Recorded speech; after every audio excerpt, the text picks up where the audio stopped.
our AEW review. And one of the first things we're going to do is, speaking of music, we're going to play some music. We're going to listen to some music because here we go. So, welcome to our AEW review for the 13th of January 2021. Last week we discussed the horrible rap group, The Acclaimed. And Mike was like, well, I don't know. Is it bad rap or good rap? And I told him I'd bring a clip. So here's a little audio clip for everyone to listen to of The Acclaimed. And you can judge for yourself just how wonderful their music style is. And we will drop this in there.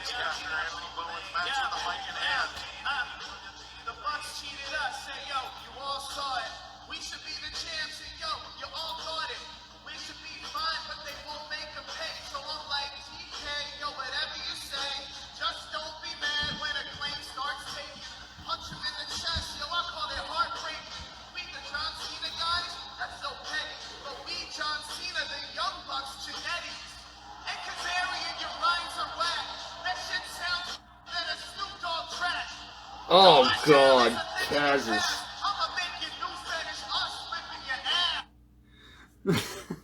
So, the shot of Kaz's face is, he's just like, oh, God, they gave this guy a mic. Like, he's got headphones. I mean, look, you saw it. You saw it. So, the man is like a combination of any rap genre that has ever existed. He's got his wrestling stuff on, but he's got his 1980s jacket on with the chains and headphones and the hat and everything. And there's like hype team all around everything. And no, that was his partner in this. Those were his tag team partners. Okay. You know what though? What he just did was more talented than the fuckers who showed up on NXT did. Have a rise? No. The new debut team that the guy that who are these debut guys? Oh, when we get to NXT, we're going to talk about those morons. But that was awful, and okay. So real quick, because you got to be able to rap on beat when you do these things, and that was not on beat. Okay, I'm going to splice this in quick. So before we start with AEW, we're going to talk about Impact last week. That happens while we're actually recording the shows. Impact happens. And because Impact is part of our points, here's what we're going to talk about. Kimberly defeated Taya Valkyrie, so I lost some points. Damn. Chris Bay and Rohi Raju beat Manic and Suicide. And that's when Dad was like, they're not the same person this week. So I lost points for that. Kevin, your lead is growing. So Diener beat Tommy Dreamer because he's still wrestling. Rosemary defeated Tennille Dashwood, who you may remember from Raw, she was Emma. Oh, I missed Emma. Yeah, so she was good. She's not good, but she was okay. She's Tennille Dashwood. Moose defeated Matthew Palmer in a knockout fight. Did he knock him out? He did. So Kevin got some points from that.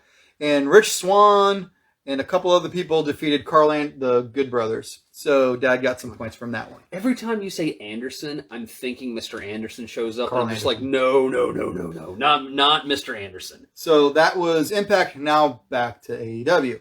So, first match on AEW, we have... If you didn't watch Impact, I don't blame you. Those are going to be quick. We're going to talk about the pay-per-view when it falls in line, just for point-wise. So, we have Pac versus Kingston. My draft choice in the opener. I don't know how I feel about that, but you told me I might feel good because of how the match went. The match was Pac attacks from the get-go. Pac just waylays him. All right. And they look like they're trying to hurt each other. There is so much aggression in this match. They're trying to hurt each other. Okay. They sold it really well. So about mid-match, Eddie starts selling a shoulder injury. Pac's been working him over. He's been, the whole time Eddie's been like, well, you're over in the UK. I'm towing the line. You've been taking a vacation. Pac just worked out because you could... His abs. His abs have abs. If you think John Morrison is made of abs, no. You need to look at Pac. If you thought Finn Balor used to be part of abs. So Pac goes for the Black Arrow for the win. And then... I like that he changed it from the Red Arrow to the Black Arrow. And as soon as the pin, he turns around and puts him in the Brutalizer, which is like a crossface. Yeah. So after the pin, he just to hurt him some more. Okay. For some reason, for a second, I thought you were going to say that Kingston put him in that move, and I was like, but Kingston just got laid out. So then Lance Archer runs in, giving... I knew I fucking should have taken Lance Archer from your dad. So Dad gets some points for that. And Eddie Kingston is... I'm not sure why. So Lance Archer's like, no, he's mine to beat up. So Lance Archer has some aggression against Eddie Kingston. So it sounds like run-in... Kingston just got fucked. The run-in was to stop him from beating on him so he could beat on him. You don't usually see it that way. Yeah. Pac wins. Easy 3-star match. Good opener. AEW tries to have some good opening matches. Well, it's the old... And I know the comparison is there because of what it is. It's the WCW logic. Right. Start your show on fire. Right. So then we go to Chucky T versus Miro. Remember, if Miro wins, he becomes a young boy. He becomes a bitch, yeah. Well, they kept saying best. They kept saying his butler. Like, apparently they got in trouble for saying young boy last week because it was like, if Chucky T loses, he becomes the butler. It's like, no, you said young boy last week. We went over the history of the language of young boy and the idea of wrestling, Japanese sumo culture, things like that, of, the guy who, takes care of the big guy, right? But when he first said it, I said the same thing too. I was like, what? Is he going to rape him? Like, what? Like, sorry to make a terrible joke, but I was like, what? It didn't click. So if it's not clicking for me, it's not going to click for the 900,000 people who are watching on TNT. Okay. Chuck has the early advantage. He's getting it. He's getting one Samoa drop, stops all that. Miro gets the big kick, gets the accolade, and the match lasted 3 minutes and 22 seconds. It was quick. So Miro now has a Cabana boy. Yes. Orange Cassidy was out there, so Orange Cassidy got a point for having him ringside. So before we go any further, did creative look at this and say, we used a phrase that people didn't understand. We also feel that this is dumb.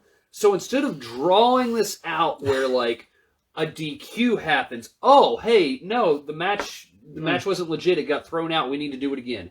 And then maybe again, and then maybe again. They just immediately just said, week 1, you want a new bitch. Week 2, you have a new bitch.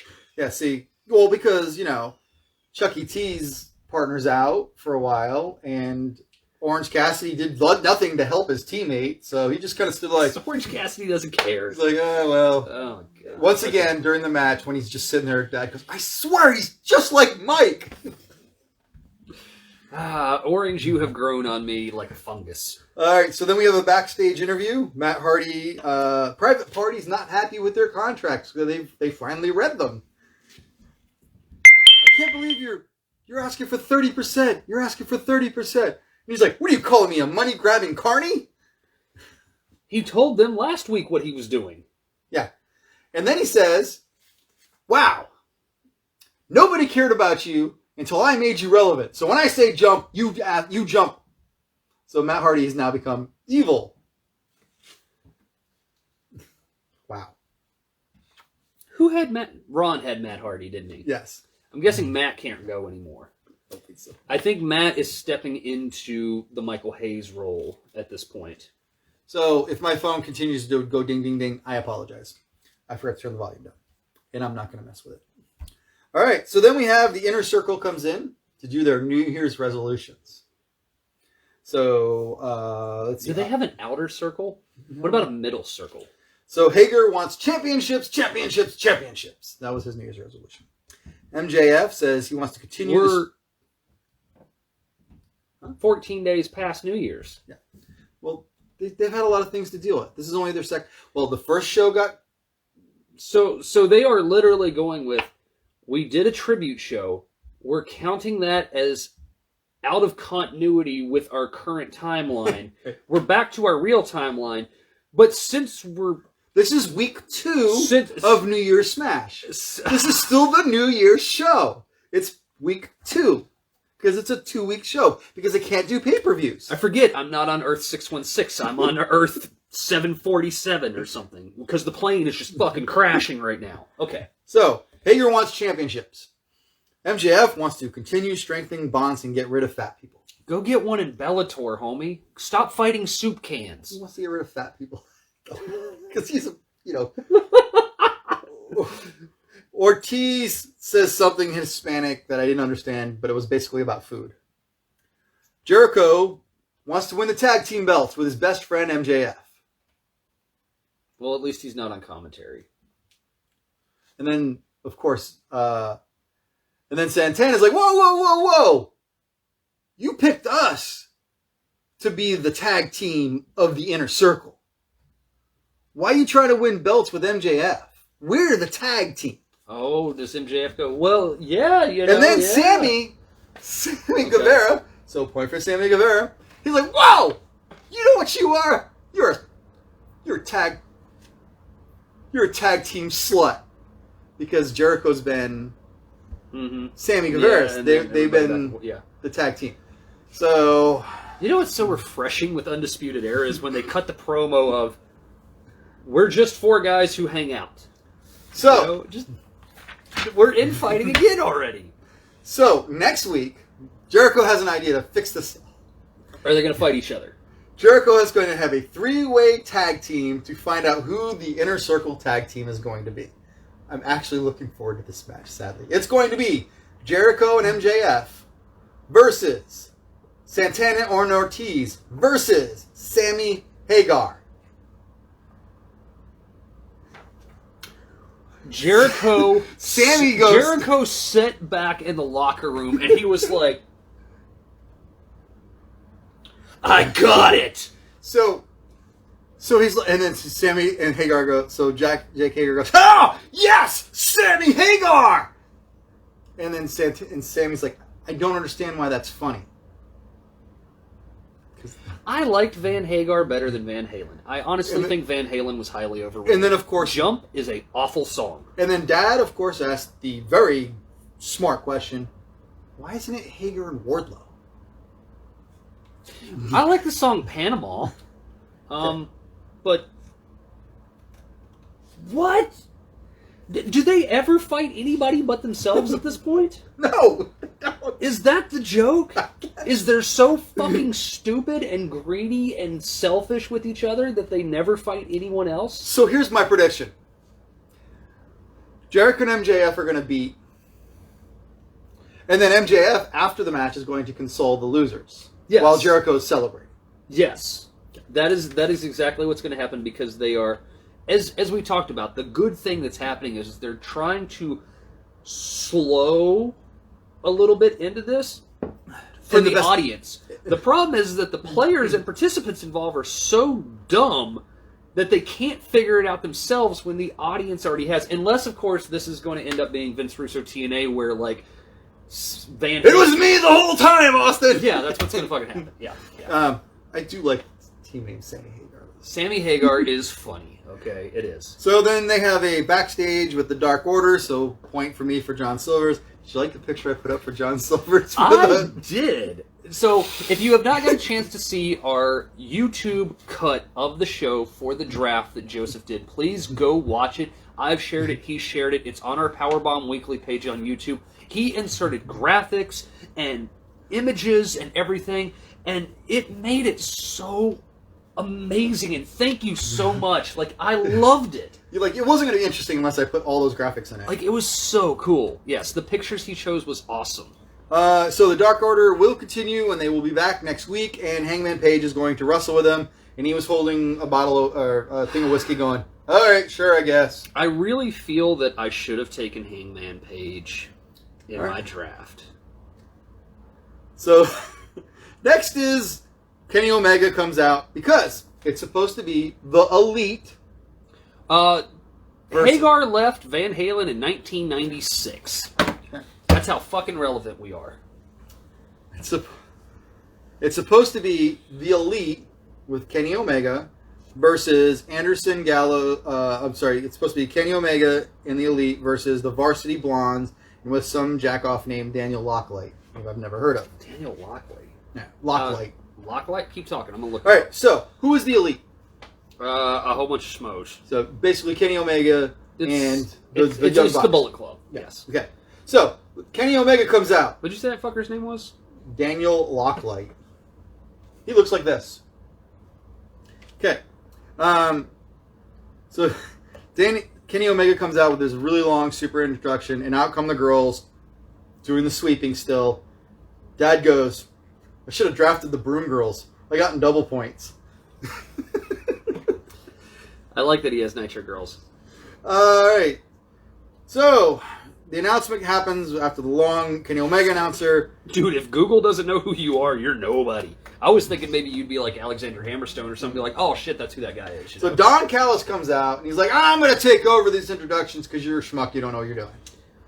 He's like, now joining Kenny Omega, the Elite, the tag team champions of the world. You love them, you know them. And then you see the Bucks in production getting ready to come out, and their music doesn't start. The Good Brothers music starts because the Good Brothers are the tag team champions of Impact. Yes. I mean, honestly, what they did to them for WWF, those are some of the... If you want to talk about somebody who got screwed over and can talk about brass rings and glass ceilings and contract disputes, those two guys. Listen to what they did to them. Now, it's going to be interesting when we get to the end of the pay-per-view. It's going to be very interesting. So Kenny Omega, Carl Anderson, and Gallows, which I kind of gave away if you were paying attention, versus the Varsity Blondes, which is, It's yeah, Pillman's kid, and yeah. And Daniel Locklight, whoever he is. The Young Bucks are confused, wanting to know why they didn't get called out. The match took way too long. It actually took 9.5 minutes. And Anderson That's gets the... sad if you're, Anderson pins Griff Garrison, I believe. Danny Limelight. Nobody knows who he is. Danny Limelight. That's why I'm trying to look it up right now. It was a 2-star match. It went way too long. So then here comes Moxley on his way to the ring. Okay. He didn't come sneak attack. So it was 3-on-1 because, it was all of them versus Moxley. Makes sense, yeah. And then Penta and Phoenix jump in. And then the rest of the nobodies from the back jump in. And then the Young Bucks come out and try to convince Mox to stop. And then the Lucha Bros kick the Bucks' head off. Then they stop brawling. And then in the middle of all these we people... have a whole nother schmoz. And then the whole middle, all these brawling, Don Callis just rips Kenny out, and then they just go in they leave. This says he's currently wrestling with a guy named Griff Garrison. Yes, that is part of the Hollywood Blondes. You said his name was Danny Locklight. Donnie, yes. Danny Limelight. Danny Limelight, okay. Okay. Next we have Britt Baker's waiting room. There we go. So, Britt Baker is a real dentist in real life. She's also the wife of Adam Cole. Have a career. It's very important. She has been shown on AEW many times. I'm sorry, NXT's takeovers many times, accidentally. I think the cameraman does it on purpose because Vince gets pissed. Oh, actually, Vince isn't there. Oh my god, this guy who was just right here. Okay. Yeah. So, Britt Baker... Tony Khan, give me money. Fuck, I look better than some of these people, man. I mean, I've got just as many shitty prison tattoos. So, Britt Baker is ripping on Tony Khan. She makes fun of Cody's neck tattoo. I don't know if I'd make fun of Cody's neck tattoo. So, Cody comes out. This is hilarious. So, Cody comes into the waiting room, and Reba's holding some sparklers. Dated joke. And so she goes, all right, my contract's been fulfilled. You've had your pyro. Now let's talk about the kid you had. Let's talk about your kid that will have an action figure before me. Okay. Because Cody's got a kid. Yeah. And so she's basically dogging him the whole time. -1 is going to have an action figure before you, hon. Okay? And then she's like, oh, wait, I have another guest. Her name is Jade. So Jade comes in. And I wrote, well, this has become a shit show. Shaq and I are tired of waiting for our opponent. Your wife got pregnant, so avoid me. I need an opponent. And then she smacks Cody. And then Red Velvet comes out. And I'm not going to lie, I thought it was Brandy. Because they look so much alike. Not so much alike because, they just look alike. And then there was a girl fight. And then Thunder Rosa jumped. Thunder Rosa came on the screen and said, hey, Bret, me and you are going to fight on February 3rd. And she was talking in Spanish the whole time. Broken English. Sorry, I just couldn't understand her. And so Bret's like, no, I don't want to fight her. Stupid. Now here we come. You have not talked about anything good since we got to... Once we basically got out of Pac's match, yes. It sounds like everything went to hell. I didn't say it was a great show. So Jungle Boy and Marco Stunt versus FTR. Fuck, I forgot this was going to be a thing. How long do you think this match went? Probably 14 minutes? 12 and a half minutes. Oh, God. Ugh. So the Jurassic Express comes out, and then they send the Dino back. Stunt wants to start the match. Why not? Why not utilize the guy who's good? Like I said, I've seen Marco Stunt live. My son is taller than Marco Stunt. He tags out pretty quick. I bet he does. Good. Get him out of there. I wrote this. Moves that should look really good with these type of athletes, like the Hurricanrana, look horrible when the guy's so small and he can barely reach the guy's neck. And you could see Dax throwing himself because like his toes are touching your beard hairs and you throw yourself across the ring. Dax, man, you guys. Jurassic gets some good flippy offense eventually. Jungle Boy looks great every time he's in the ring. I like Jungle Boy. I don't like the gimmick. At least stands out. I know who he is, but I like Jungle Boy. Marco gets a 2 count on the hardwood and is kicked all the way out of the ring. They kick Marco. He goes flying. Tully punches him. Why not? You get Tully in there too. Why not? Winner FTR with a 2.5 match. Tully, you know better. Then we had Deeb versus Conte. Standard match, nothing special. Deeb kept her belt. The NWA Championship belt is...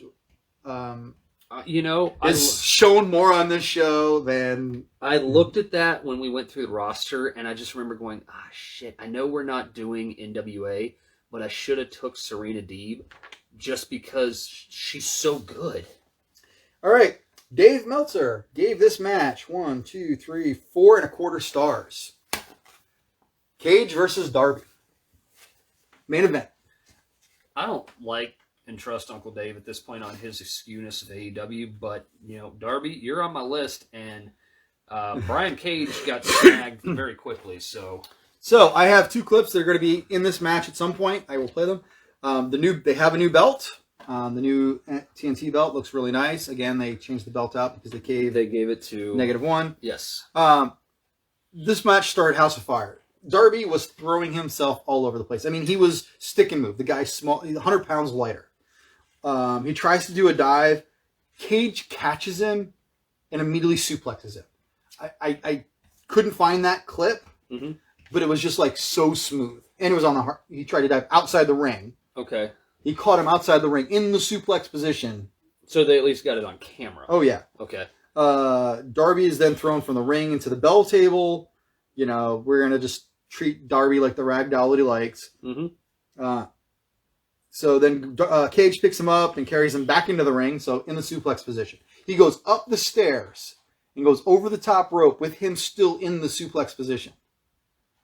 It's pretty impressive. Wait, and does he have him in the fireman carry, or does he have him like this? Feet up. Okay, because I was going to say, we just saw Raquel pick up Ripley and do that, so it's like, okay. Darby is bleeding.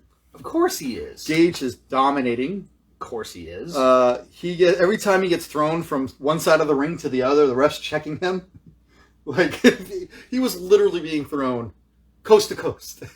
Okay. I mean, Darby's a hell of a bumper. Yeah. I don't hate Darby. I hate some of the things around him, but I like Darby. So then they hit a commercial break. This is the only match that really got a commercial break in the middle of the match, surprisingly. Because you couldn't give a commercial break in the middle of Marco's stunt. The Cage goes back. So Cage goes out of the ring and he moves the front steps to the side of the ring where it's not the hard cam side of it, off to the right. Okay. You're going to see what the result of that in a clip. So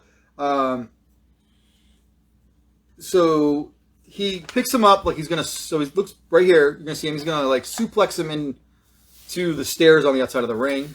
So Cage has got Darby up in a fireman carry. The steps are laid outside. Darby's throwing some elbows, rolls over the top rope, hits a drop kick. Cage goes down. He's holding it.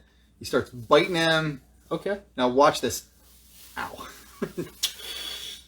So he's laying across the stairs on the outside, and we're just going to do a coffin drop on him. Okay.